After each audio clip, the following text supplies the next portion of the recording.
All right, we are here at the Bristol Dragway, aka Thunder Valley, for the Thunder Valley Nationals.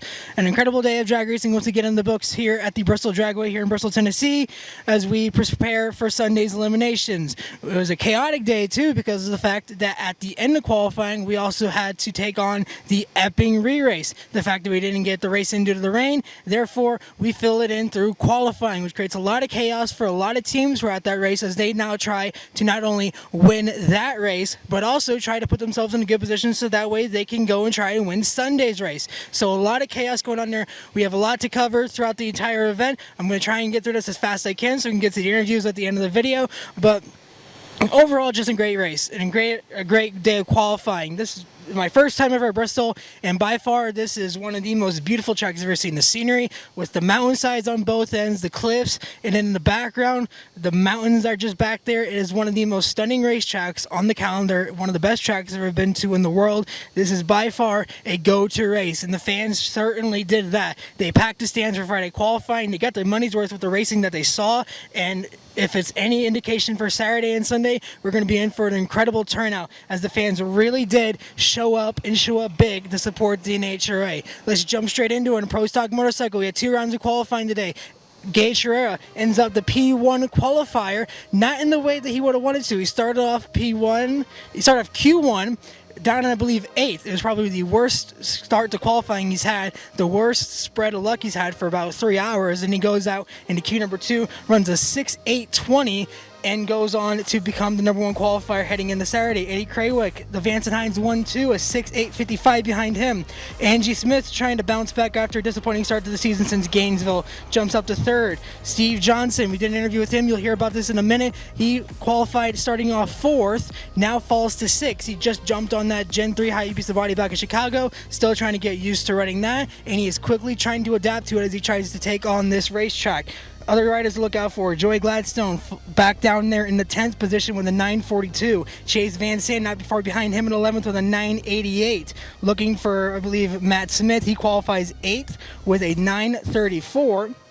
And then as for the riders who did not make the show so far, right now number 17 is Gianna Evaristo with a 7.578, and then Chris Bostick out of Plainfield, Indiana, currently right now the slowest rider on the grid with a 15.944. He has 2 more rounds of qualifying left for both those riders to try and bump their way up into the field. Moving on to the Pro Stock, Erica Enders started off the day in the media center. She talked about the fact how she was not happy with the way the season started and how she felt that she didn't want to say that they had figured it out because obviously they could blow up in their face, but obviously it did work because she ends off the day currently the number 1 qualifier, 6.627. She looks to rebound from probably a horrible start to the season that she's had in recent years, really trying to get that first Wally. She had a close call here trying to win this last year, blew an engine, and ended up having to fall out of the car because of the fact she couldn't see, she couldn't breathe because of the smoke that had billowed inside that car. Looking to rebound not only that race by winning the Thunder Nationals, but also trying to get her first win of the season. Christian Quadra, again, continuing on an incredible pace in qualifying, a 6.632, not far behind him. Aaron Stanfield, like we said, the reigning winner of this event, back there in 3rd. Dallas Glenn, Double O Glenn, currently sitting there in the 4th position with a 6.43. Looking back there, Greg Anderson, still trying to rebound. Another disappointing start to the season along with Eric Enders. She sits there in 6th. We talked about Matt Harford a lot this season, not the start today that he wanted. Finishes out in 10th with a 6.61. Cameron Caruso ends up in 11th with a 6.85. Fernando Quadra Jr. falls down to the 13th position with a 6.93. Fernando Quadra Sr., however, starting to possibly rebound. He has yet to really qualify for an event. He has struggled to make the show in every single event he's had, and right now he is in the field with a 14th place qualifying spot. Other person to look out for as well, Shane Tucker. He, again, not that good in qualifying when it comes to drivers that have to get in on the bump spot, have to get on time. Right now 7:15, not good insurance, but right now he sits 15th. As for the drivers not in the show, David Quadra, 7:49, still looking to make his first start. Chris McGahey at 7:158, matches Jerry Tucker 7:158. They finished 18th and 19th, and then Alan Pruzinski did not start in either of the 2 sessions. Right now he sits back there in the 20th position, gonna try and make it in tomorrow. Moving on into Funny Car, this is where it starts to get interesting because of the Epping re-race. Pro Stock and Pro Stock Motorcycle did not go to Epping, so they have a normal weekend. But funny car in top field, that's where the chaos begins. Let's start off in qualifying. Robert Hike right now, the number 1 qualifier, 3.938. Ron Capps not far behind him with a 9.62. Chad Green, number 1 qualifier out there in Epping, currently continuing the momentum he's had so far. An incredible start to the season. He finishes off 3rd. Bob Taskett to 3rd and 4th. Alexis DeJoria in 5th. How about Mike McIntyre in the Mac Attack Toyota? An old Toyota carry body curling right now in the top half of the field with an 8th place qualifying effort to show a 4.044, sits him ahead of drivers such as Matt Hagan sits in 9th, John Force in 10th, Alex Laughlin, depending who you ask, he's in the 14th position, and Cruz Pedregon, another struggling start to the weekend. He currently on the bump spot with a 5.182. For the 2 drivers not in the show, that would be Dave Richards with a 6.836 and John Smith with a 7.596. Moving on to the Epping re-race bracket, Chad Green ends up having a bye run for the round 1 race because of the fact that Jim Campbell did not show up. He could not afford to come out here. That was a Northeast-based team. They could not afford to make the drive all the way down to Tennessee, therefore giving Chad Green a bye run. Bob Tasca beats Ron Capps, a 3.972 to a 3.962, beats him on a baby hole shot. Robert Hite takes down Alexis DeJoria. Matt Hagan takes down Terry Haddock.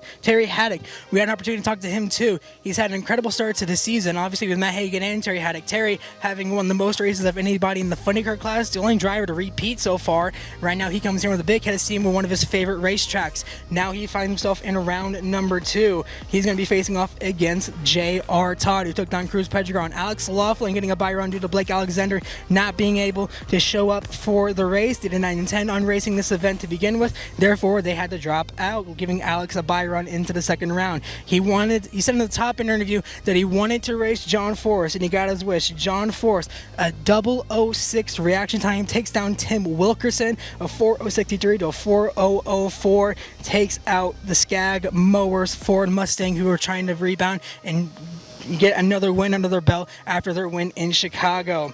Moving on into the top fuel bracket, Leah Pruitt ends off today, number 1 qualifier, 3.745. Brittany Force matches the track record in speed.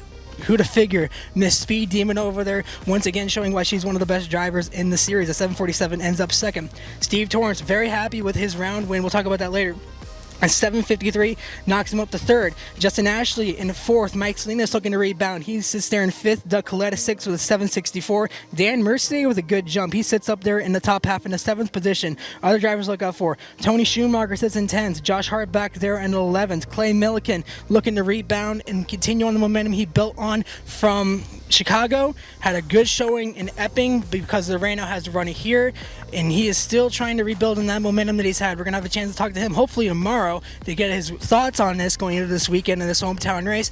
But a big weekend for a lot of those guys, especially with Clay Milliken trying to ride off that momentum to try and start their championship campaign with a 3.888, not what he's wanting. Antron Brown, the number 1 qualifier out of Epping, currently sits back there in the 15th position with a 3.907, and Spencer Massey holds on to the last spot with a 4.602. Lex June, currently the 1 driver out of the field with an 8.101. Moving on into the Epping re-race. Antron Brown, like I said, got the bye run already. He moves on to the 2nd round. Steve Torrance takes down Austin Prock.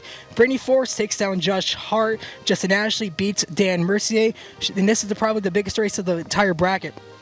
Tony Schumacher faced off against Sean Langdon. Whoever won that race was going to get an automatic bye run into the semifinals because there was only 14 drivers that showed up to Epping. Tony Schumacher beats Sean Langdon and gets his first appearance into the semifinals since, I believe, Gainesville.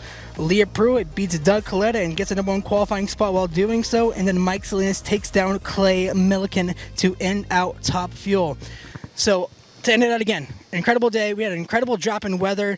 It's been chaotic to start this day. It's going to be even more chaotic tomorrow. Let's end it off with some interviews. We're able to catch up with Steve Johnson ahead of his Q2 run, and then we got to catch up with Terry Haddock as he finished off his night after his round 1 exit for Epping. Here's what they had to say. All right, standing here with Steve Johnson. Steve, you just recently finished up Q1. You're currently seated 4th going into Q2. How did that run go for you? Well, first of all, hello. It went good. What's unique about that run that you might not know is we were nonstop for almost 3 weeks. We changed to the new Suzuki Gen 3 Hayabusa bodywork. We've always had the TL1000. Our resources are just a little bit different than a lot of people's, but Suzuki got involved and gave us some money for the body, and we had 2 other sponsors that gave us some money. So this body is so unique. Answering your question, I didn't do a real good job driving it. In theory, we really wanted to test before we came to a national event with this bodywork, but it seems safe, it seems good. So we'll get after the clutch, get after the gearing, change timing and carburetors, and yes, we have carburetors. Everybody else has fuel injection. So that's a long answer, but the first run, we're happy to be number 4. I don't know how, but we definitely need to go quicker. You talked about the new Gen 3 Hayabusa body being so unique. You just got it after Chicago. Talk about the differences and the improvements that have been made from the bike that you started off in Gainesville with to the one you have now. Just what really has changed between those 2 bikes and what has felt better maybe as you've learned to get used to this bike? Well, you know, if y'all think of the car that you drive, if you had a 70 Camaro or even an '08 Mustang or something like that, and then you got a brand new Cadillac or a brand new Ferrari. I mean, it's just totally different. There's nothing's the same. The seat, the little ledge in the seat when you pop the clutch and you go 0 to 60 in a second, you need to make sure you stay with the motorcycle. So the little hump in the seat keeps you in that seat, and it's real short. So I was apprehensive about hoping that it would keep me in the seat, and I slid back a little bit. So that throws the bike off. It just feels so much different. The shoulders normally are outside of the fairing. This one, I'm inside of the fairing. You know, we all talk about being under the paint. The back of the motorcycle, we can scoot back so far, and it really gets our arms stretched out. So it's just a totally different ride. It's a little bit quieter. You know, I can adjust the radio and I can hear Eminem play, you know. A lot of people talk about some of the characteristics this track has. It's a bit more bumpier. It has a bit more identity than some other tracks. What kind of characteristics does this track have, and what are the challenges you face trying to ride this 2-wheeled bike down here? Well, the characteristics for our motorcycle team is always the same. I laugh because Derek's crew chief with the Pro Stock car, Mike Heiner, he always says, you know, his biggest hurdle is the driver, you know, and us drivers, we get the credit when things go good, but most of the time we're not perfect. We're a long way from it. At least I am. So Larry Dixon's a way better driver in his fuel car, but it's just really challenging to ride these things perfect. So I think that if you ride the bike perfectly, get all your shift points, throw your body forward when you leave the starting line, tuck when you're supposed to, make sure you're not scrubbing speed off. I think all those things will help us go quicker, and that's clearly what I'm going to try to do on Q2. Speaking of Q2, so you're about to start that. Do you have maybe a goal ET in mind, knowing that this is kind of the afternoon night session, so this might be probably the better conditions you have to try and maybe take that #1 qualifying spot? Yeah, I'm really I think 85 is obviously low right now, 85 with a 5, so they'll probably go quicker. Whether or not we could go and you know, if I could take a 10th off my time, I don't think we could take a 10th off my time, but I just want to be closer to the #1 person, whoever that is. So I'd be real happy with anything in the 80s. You know, just chip away at it a little bit. It's you know, for all intents and purposes, it's a brand new motorcycle. It's you know, Jordan at Alpha Graphics, she worked, and it was a lot of work. So it's a lot of pride in having it, but pride only goes so far, and then all of a sudden you want to go quicker. So I really want to go quicker, so I'm hoping the body will do that. All right, man, thank you so much. Good luck in Q2, and hopefully we see you do well this weekend. Thanks so much. All right, standing here with Terry Haddock. Terry, obviously not the Q2 run you wanted, going out round 1 for the Epping. What happened out there? Just smoked the tires a little more than we had a little more power than we anticipated, and it just didn't go the way we wanted. So you got off against Matt Hagan, and they pointed out up there in the booth that you raced against him in 2008 for your NHRA funny car world title, even though Joe Costello said it was a nostalgia funny car title. You've gone against him quite a few times this season with the history you two have had dating all the way back then. Like, what does it mean to be able to race against him again all these years later and to be just as almost competitive as what a factory Dodge team is right now? just to be out here racing with the best in the world's an honor. We've raced Matt a long time, and in the NHRA days, it was a big show, funny car deal, and we did win the championship, and it was pretty cool, and it was hard to do, and someday I'd like another one, maybe over here. And so you talk about the NHRA days, and obviously dating back to 2008 when you won that title, you come over here and start your own deal, running the Top Fuel, then jumping the funny car.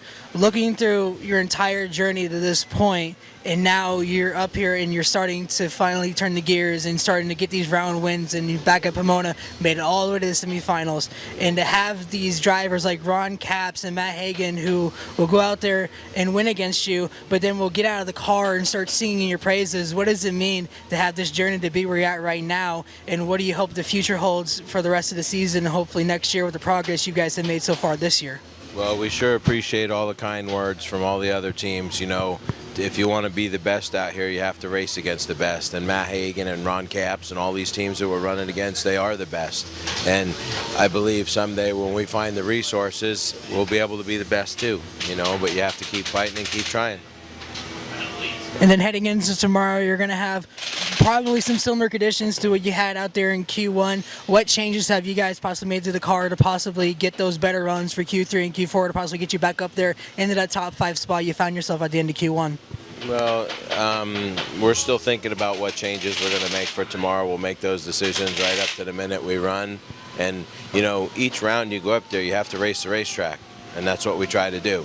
Q1, we raced the racetrack, and that's what the racetrack would give. And that's why the results were what they were. Q2, we missed it, and the results were better for everybody else. But they still weren't as stellar as I thought they were going to be. We missed it. We'll get it tomorrow. All right, man. Well, thank you for your time. Good luck tomorrow, and hopefully we can see you get those runs out there. You have a great night. Thank you. All right. So that's going to be it for this video. Sorry for the late upload. I had to wait for the Top Fuel results to get posted and then had to run back here to go talk to Terry. We're going to have a lot more videos tomorrow, have a lot more content. I have a lot more ideas to get out the weekend. Thank you guys so much for watching. Thank you guys so much for your support. If it wasn't for you guys, I would not be here. So again, follow me on the social medias. I have them pinned down below. Facebook, Instagram, Twitter, and TikTok at MightyMac03. Subscribe to the channel. Be sure to share this with everybody you know. Like the video, comment on the video, and subscribe to the channel just so that way you can show your support and let everybody know that the rise of NHRA is happening. Again, thank you guys so much for watching. I will see you guys tomorrow, and until then, this has been Mighty Mac, and I will see you next time.